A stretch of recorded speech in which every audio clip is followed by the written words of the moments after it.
Hey, what's up, guys? Welcome to the Texas Mortgage Boss Podcast. My name is James J.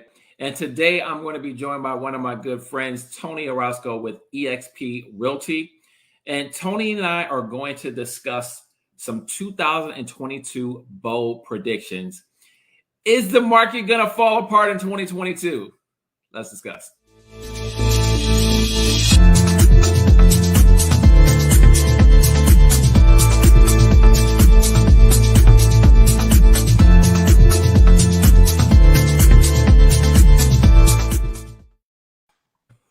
Tony, what's up, my brother? How are you? James, I'm doing well. How are you doing? I'm good, man. I am excited to talk to you. You are one of the most knowledgeable people when it comes to breaking down the market. So we can't go through a year. You know, we haven't even spoken very much this year as far as doing interviews. So happy to have you on and discuss this because, you know, we've got a year of 2022, a lot of predictions, a lot of unknowns, as always. You know, if there's anything that I've learned over this last 2 years, is I don't know what the hell's going to happen. True story. We don't know what the heck is going on, but we're going to try and dissect a little bit of what we think, basically what we're reading. You and I read a lot. We are very involved in what's going on in the market. And we're going to kind of discuss some of that for 2022. So before we do that, man, give people some context about you, your background. Obviously, I mentioned in the intro you with the eXp Realty, and then we will kind of get into the topic and kind of get a little bit more into what our predictions are for 2022. Awesome. Sounds good. Well, I guess first off, man, the last time we chatted was actually in 2020 was one of the first interviews we did. Yeah. And it has been, I think we discussed similar topic, right? Yeah. On what was going to happen with the pandemic, what was going on.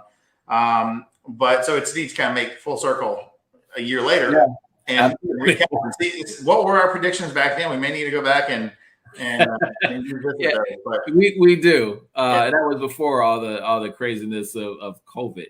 Literally, it's probably right before COVID, and it's been a unprecedented year. Even this year, with the overbidding of homes, which we're going to talk a little bit about. But this year, much like 2020, were 2 years that I don't think any one of us could have actually predicted what was going to happen. Never in 1,000 years. But just to kick it off, a little bit about me. Started in real estate, got my license in 1998. Spent quite a few years in real estate. I say quite a few, but it seemed like quite a few because it was during the housing crash. So I think I got more trial by fire back then than I did, and then of course, come round two of real estate as a licensed agent, we have to deal with COVID. So spent a little bit of time in and out of real estate, did some wholesaling, part of the business, did some commercial stuff. Yeah. And, have just always had my foot in real estate, just not always as an agent. Yeah. And so I came back around, teamed up with eXp Realty and have been rocking and rolling since 2019. So it's been good, back on the agent side. And man, it was just kind of a weird time. When I initially got into real estate, it was the housing crash of the late 90s. Yeah. That scared a lot of people out of real estate. Hindsight, I wish I would have stayed in it, but come back around 2019, 2020, and it's COVID. So fun times. Yeah, absolutely. Yeah. So with that in mind, I mean, COVID has obviously changed a lot, and now we're still not only dealing with it. Now we've got this new variant that is now out there, which is having an impact on interest rates. And going into 2022, it's going to have an impact on our housing market because there are going to be people that still don't want to go back to work. They're going to, the business people that have started businesses in the last 24, actually not even 24 months, almost 2 years, basically since COVID, have skyrocketed. So that's going to have an impact on in multiple ways. Number one, interest rates will be impacted by it. And the second thing is, all these people that are starting these businesses, for me as a lender, we're going to have a challenge. Some of these people starting businesses, because typically you're going to need to have 2 years. So that might mean that we're going to need to be looking at some non-QM type products for people, because a lot of people have gone on their own since COVID started and started their own businesses. So with this new variant, again, same thing. It's like, when are we going to get out of the weeds? It's kind of crazy that we're going through this almost, I won't say again, but over the last few weeks, this new strand of COVID has kind of kind of gotten people back to, not, I won't say completely fearful, because I don't think we're going to revert back to where we were. Right. But it's definitely it's almost a rehash. It's what was the movie Groundhog Day, right? Yeah. Bill Murray wakes up every morning and he has that same. It's the same thing over, and it seems like we're reliving that same event. And as in the movie, he's less shocked by the events that happen, right? Yeah. So we as a whole, I guess, if you will, I think we're getting less shocked, and just because we're better prepared, or preparing better for what we're going to. So. No question about it. So from your side as a realtor, you obviously you work with a lot of buyers, a lot of sellers. So I want to kind of get your take on what you're thinking for 2022. Again, from a lender's mortgage side, rates. Honestly, people are probably going to be pleasantly surprised what happens in 2022 as far as the interest rate go. Now, this is information coming from an expert that I follow and speak with. I was just in the mastermind group last week, and we got some good news for buyers and for all of us that are in the business. So we'll see what actually happens come 2022 midway through. But there may be some good news coming for buyers that might be on the fence, or may have just been priced out of the market in 2021.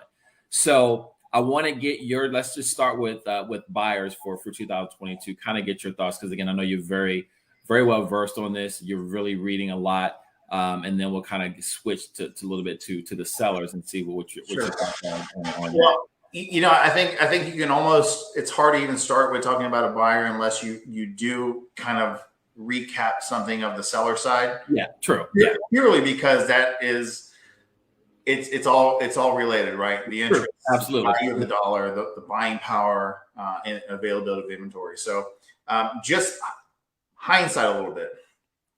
When COVID started, 2020, home values on average were up 13 to 15%.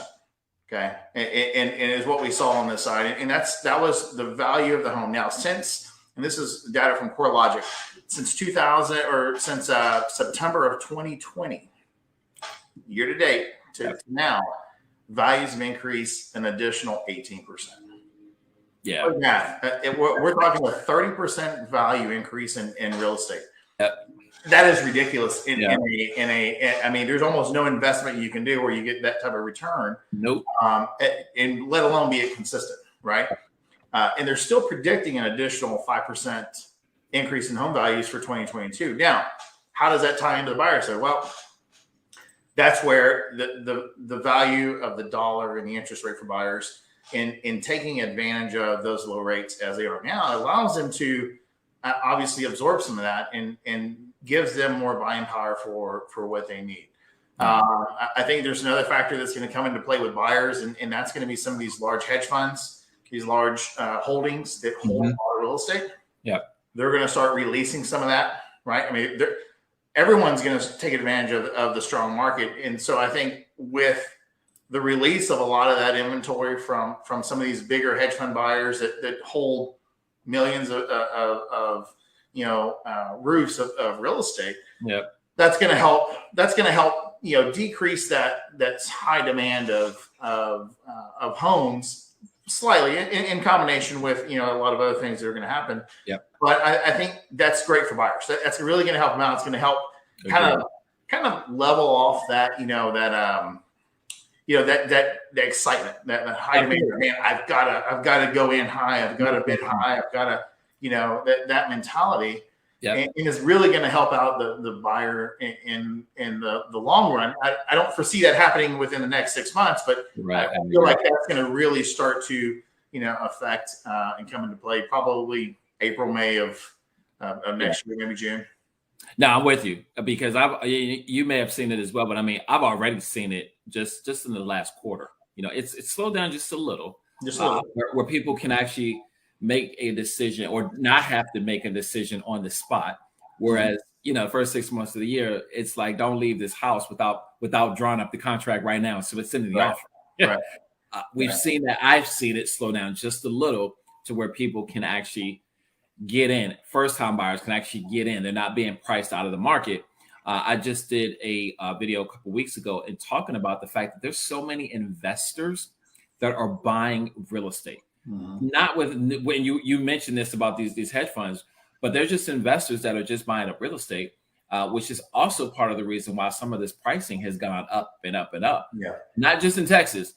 This is all over the country, but for us in Texas, we know the number of people coming to Texas is at probably one of the all-time highs right now. So that has impacted a lot of buyers being able to get into the market.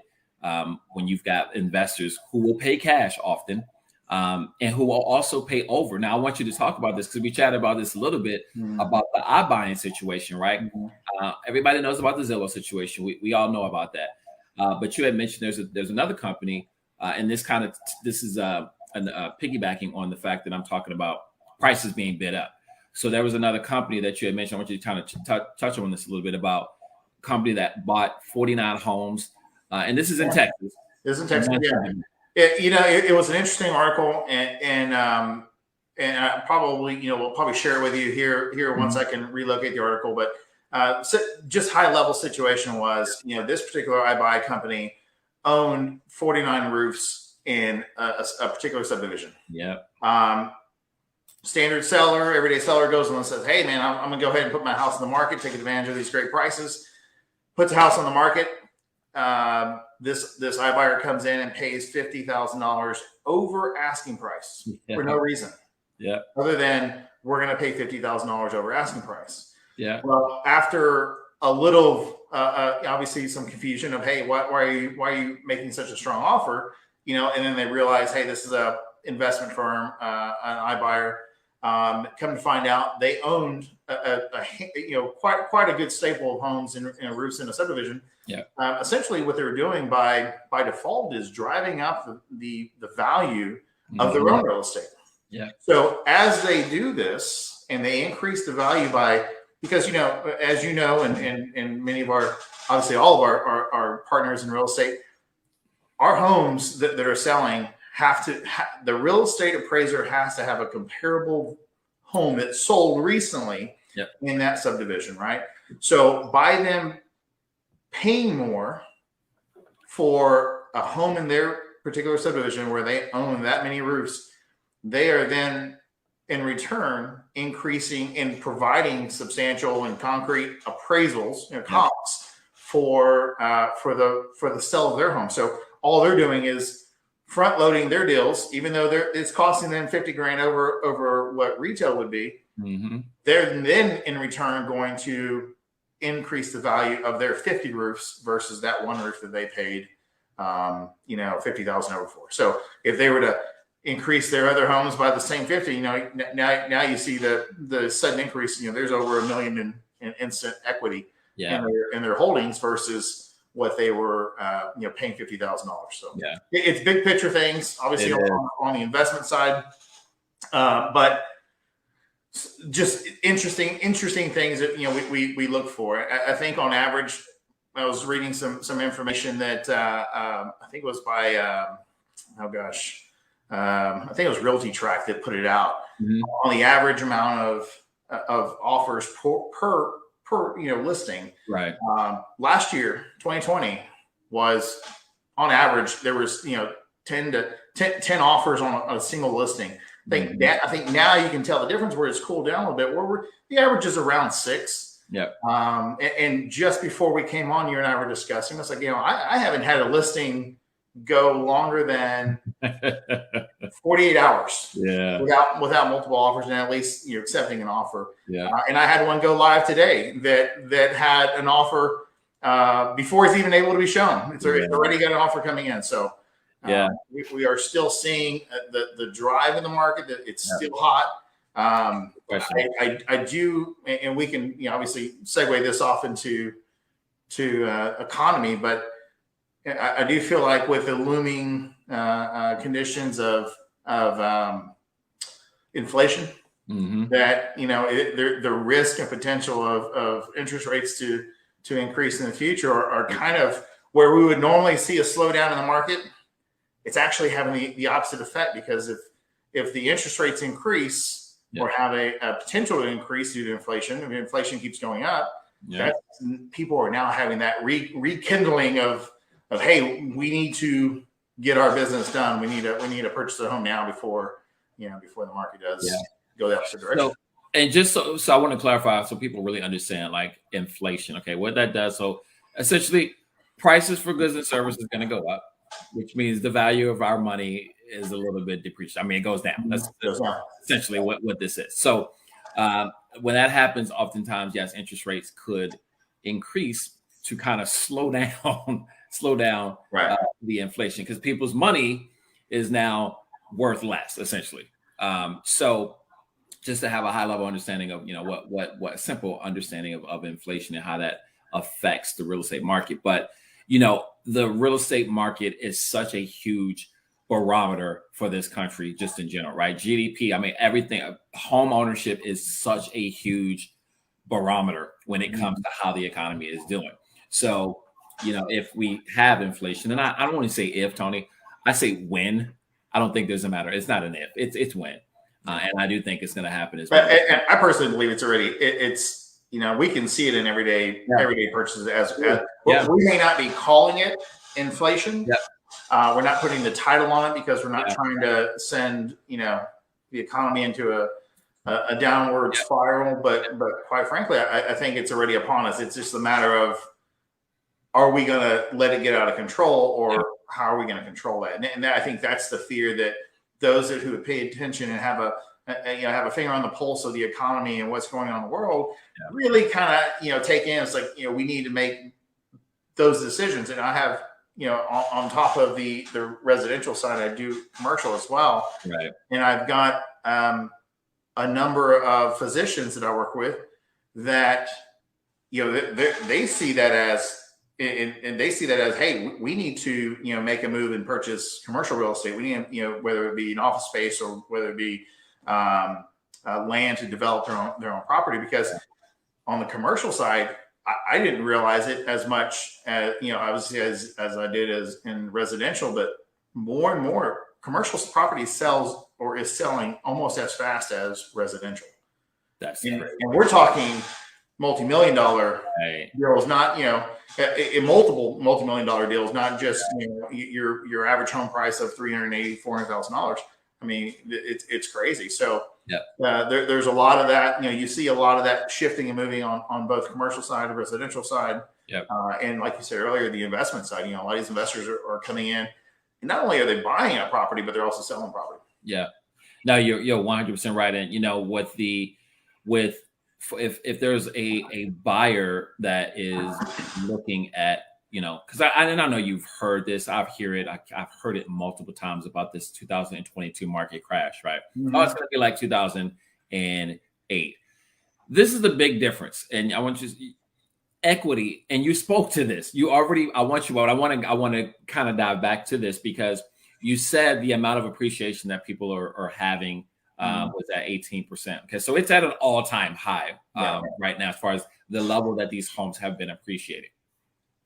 What that does for a buyer is it's now making your buying power less, right? Just like an interest rate going up is going to reduce your buying power, so is equity, because now houses are going to be selling for more in 2022. So, for people that are thinking the market's going to crash in 2022, the difference is 2008, people didn't have equity. We didn't have a shortage of homes in 2008.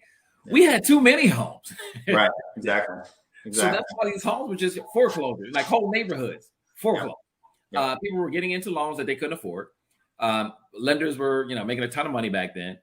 We wanted to revisit the whole thing, but the bottom line is there was an oversupply. Right now, we're undersupplied right now, and people have equity.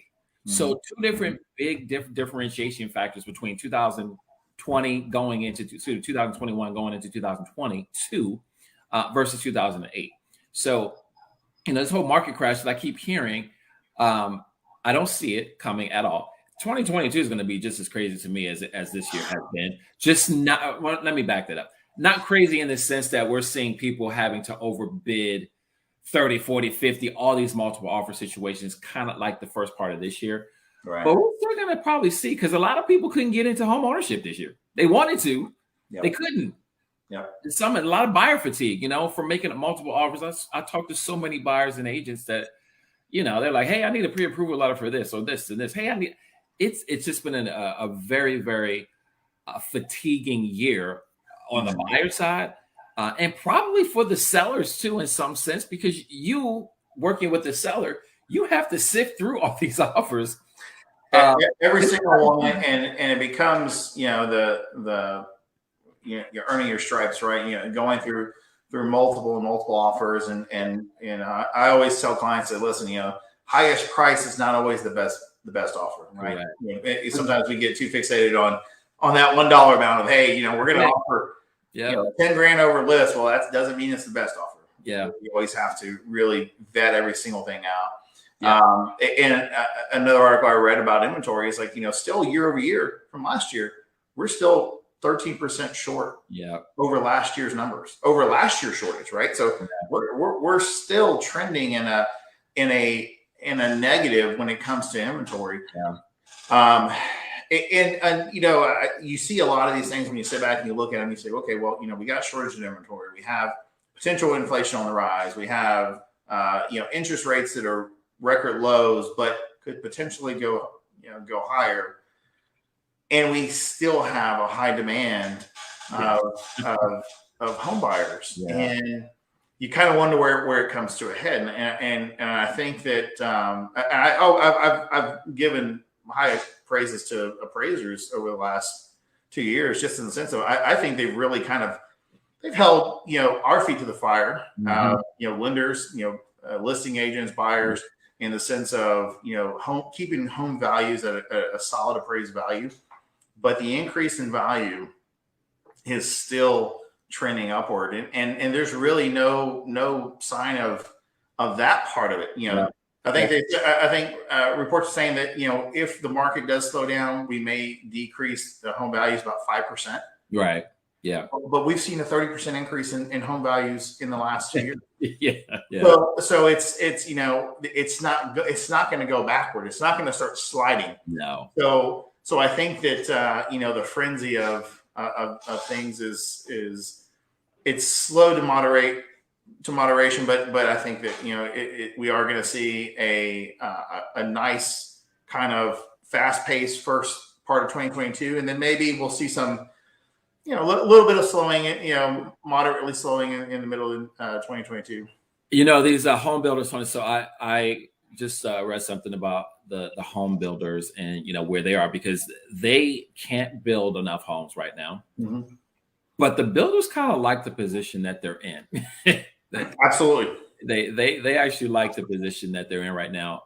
We still see the supply chain issue, and you're talking about inflation. If you built the house in 2020, I would say if you built the house after the spring of 2021, okay, you've seen inflation. Yep. Because, and I mean build, I don't mean go and buy an inventory. That's not what I'm referring to. I'm talking about building a home from the ground up, because these builders will start with one price. I mean, I've seen builders actually writing in now, hey, we have up until we sheetrock your home, we have the right to increase the price. Yes. You talk about inflation. Yes. That's why, because the pricing of all these materials, this whole supply chain thing, which is still an issue right now. It's not been resolved by any means. It's not over. These prices have been going up and up and up and up, even up until the point of them sheetrocking your house after you've written a contract. Yes. Yeah. Yeah, I know one person in particular I was working with, and they, from the day they wrote the contract, 3 weeks later saw a price increase of about 30 grand. Now, in the builder's defense, so to speak, they did split the cost with the buyer. Yeah. But in a matter of about 3 weeks, Tony, they wrote a contract and the price changed 30 grand because of inflation. Prices are going up for all the supplies. Yes. Well, and I think I've shared this with you on a personal note, personal conversation. But I experienced the exact same scenario when purchasing a new construction home this year. Yeah. Purchased a home April of 2021. 30 days later, the home was selling for the exact same home, selling for $50,000 more than what I paid for it. Yes. It is now, April, so we're now in December. It is now, 8 months later, 9 months later, 8 months later, I can't do math. Yep. And exact same home is selling for nearly $125,000 more than what I paid for it. So it is, wow. And to say that, and here's the caveat to that, right? It's selling for that much, but the builders still can't produce the inventory because of everything else, right? So there again, it is driving up the value because it's driving up demand. Yep. When there's shortage, there's demand, and obviously that's driving up the value of the property. So it's interesting, and it continues to climb. You continue to see this month over month. I don't know. I mean, in hindsight, I should have bought the whole subdivision, right? But that check. I don't have that James Barnes money. Yeah, man, it has been a whirlwind, another whirlwind of a year in the real estate market. And 2022, I just don't see a whole lot of differences in like you said, the first part of the year. I don't think there's going to be a whole, but I do think we're going to reach a point where you won't see prices going up quite as much as they did this year. I think we're going to see a little bit of leveling off, and that's going to allow more people to get into the market. The other good thing we've got going on for 2022 is, FHA loans are now going up to 420 grand. Right? I'm rounding off here, but essentially now you can buy a home up to $420,000 on an FHA loan.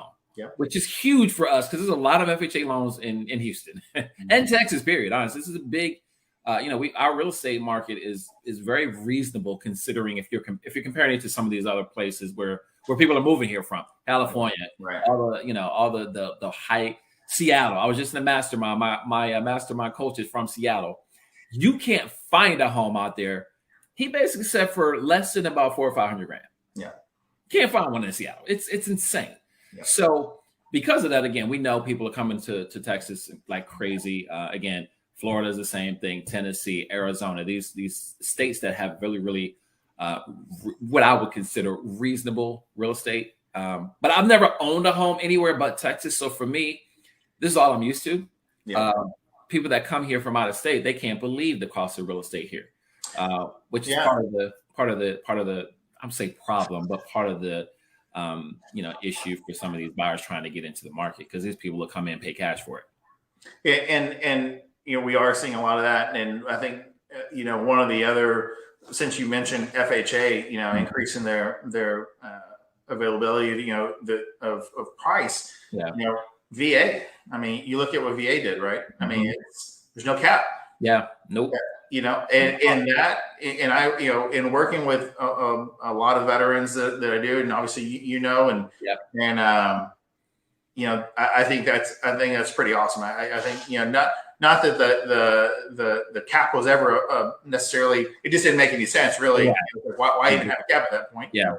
But that leveling up and FHA leveling up, and I think that how are you seeing the standards of even conventional side? I mean, what's the impact on that? Is it strict? Is it more strict? Is it less strict? Is it? I think going into next year, I mean, what we've seen for this year, the restrictions or the qualifications, the criteria for FHA. And by the way, before I forget, so yes, we also know conventional is going up as well. So 647,000 is what's going to be the new conventional. Before we go to jumbo. Right. Yeah. So before you get to jumbo, for just to break this down for people, just so you guys understand, that is the loan amount. So 647,250 is the actual number. So 647 is the loan amount. So you can buy up to, you can buy anything over 647. All right. You can buy we won't hold you back. But my point is, if the loan amount, specifically loan amount, is over that 647, now it becomes a jumbo loan. Okay. So, and the difference between a conventional loan and jumbo, big difference. I won't go into it on this video, but just know that's a big deal. But the FHA, I think, is going to have more of an impact, honestly, than conventional is, because there's a lot of FHA buyers. And some of them want to buy homes that are over, we were at 356 this year. Well, now we're going up to 420. So, but as far as the qualifications and the criteria, that's not changed a whole lot. It is still very reasonable and very doable to be able to get into home ownership with an FHA loan if you can't go conventional or don't want to go conventional for whatever reason that is. It's a great loan. FHA is a great loan. And I will tell, to the day I die, I will tell people, listen, getting into a home, even if it's a lower price home than you initially intended, is better than renting. Just is. You can't convince me otherwise. I don't care what people say. Unless you're going to be somewhere short term and you don't want to be a landlord, right? Then there are people that don't want to rent. They don't want to be landlords. So they just say, hey, I'm only going to be here short term. I'm not gonna own a home. Yeah. Other than those situations, I can't see any reason for people not to pursue home ownership, even if it takes you 6 months, 8 months, a year. It is worth it, which is why the government in this country is so big on home ownership. There's a reason why. We always talking about it, and people want to do it because people work more, they work harder, they work different, they have a different mentality when they own a house. They just do. and honestly, I think that the perception of home ownership of being this laborsome kind of, this is the not that we're dating myself, because I know you're a young man yourself, but back when I was a kid, these were things that were like, this is that forever. When you buy a home, that's it, man. That's where you raise your kids. That's where your kids will raise their kids. That I think that mentality with a lot of the younger generations, the millennials, and who are maturing to the level of home ownership, that's not the case, right? And I personally, my brother-in-law who recently purchased a home, he even had the kind of mentality of, hey, is it a bad thing for me to say that I'm not going to want to live here forever? It's not. It's more of a stepping stone. Yes. And with today's generation, as far as home buying, it's not a forever home scenario. It's not a, hey, this is it. This is the end all be all. This is just merely a position to invest. It's an investment, absolutely, and have some stability. Without going to the other side of rental and just simply throwing money away. Right, you're not getting any value. Nothing out of that. And quite frankly, if you haven't looked at rentals today, you're talking the average rental of a 2-bedroom apartment is $1,800 to $2,200 a month. Yeah. I mean, it's crazy. And they're not coming down. They're not coming down. And not coming down. You're paying that on a mortgage over here. So I think with that mindset change, that's helping drive a lot of this market, that we're getting a lot of these fresh, young buyers who are really going, hey, you know what? Let's quit renting. Let's we need an office. We need office space. We work from home. We need extra, additional space. So I think all that's gonna really help, drive and continue to drive the market. Completely agree with you. Yeah, this again, COVID's changed a lot for people. It really has. And obviously a lot of negative things have happened, but there's been some good stuff that has changed. Absolutely, it really has. So the millennials, I can't remember the exact number, but there's several million millennial type, so they're about to turn 30, and I think it's the next year. So it's a wild number, Tony. Yeah. My point is, and they, like you just talked about, your brother-in-law, they are looking to, they're at that age right now where they're looking to get into home ownership. But yeah, they don't have the mindset of this is it. This is my only house, or this is it. Because I always tell people, listen, you're going to buy another home probably at some point. You're going to buy another one. Yeah. But it's built in. It's an investment. Even when you love a house, I always tell people, don't look at it down the road, right? Don't look at it just for right now. Look at what do you think is going to happen? And no one has a crystal ball. I get it. But there are ways to kind of look at trends and what's happened in specific areas. And, you know, if you see some trends that's been over the last 5-10 years, you see prices are continuing to go up in the neighborhood, chances are it's probably going to continue to happen. Yeah. So you now have an asset that you can then turn around and sell in 5 years and go buy another one if you choose to. Because most people are not even staying, but maybe 5 to 7 years. Honestly, I think that number is too high. I do. I do as well. Absolutely. I agree. So, but with all that being said, I mean, 2022, you know, for people that are looking to get into a home or you just have questions, give one last bit of advice for people, Tony, for 2022, whether it be on the sell side or the buy side. You know, you work with both. But last piece of advice for people going into this year, because we're going to be here in the next few weeks, and we're going to start. There hasn't been much of a slowdown. There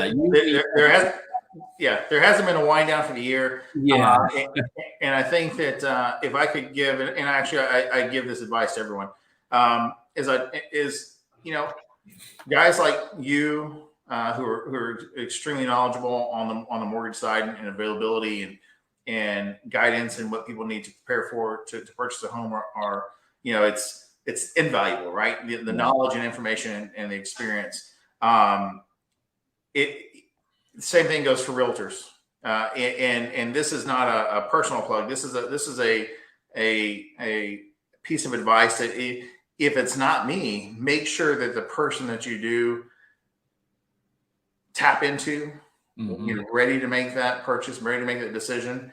Make sure that you yourself do your due diligence, and then make sure the person who's working for you and doing that work for you is doing their due diligence, so that you are ahead of the curve and you are making the best decision possible. Whether you're selling a home or buying a home, it doesn't matter. You still need, the value is in the knowledge.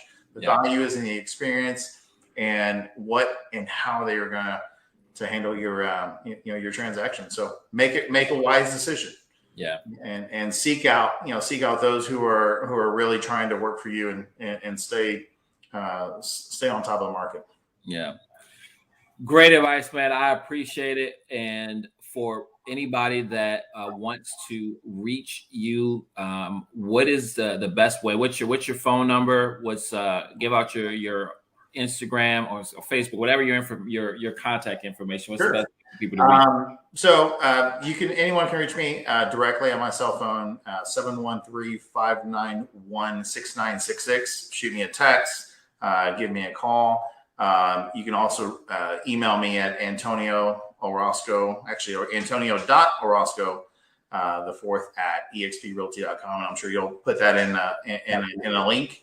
Yeah. And you can find me on Facebook at Houston Living and Lifestyle Facebook page there. I do put out a lot of just kind of knowledge tidbits for the real estate market out there. So it's always good to just kind of get information on it, whether it be statistics or whether it be just kind of data on the market and advice, how to prepare your house for selling or how to prepare to buy a house, whatever it may be. Just feel free to reach out.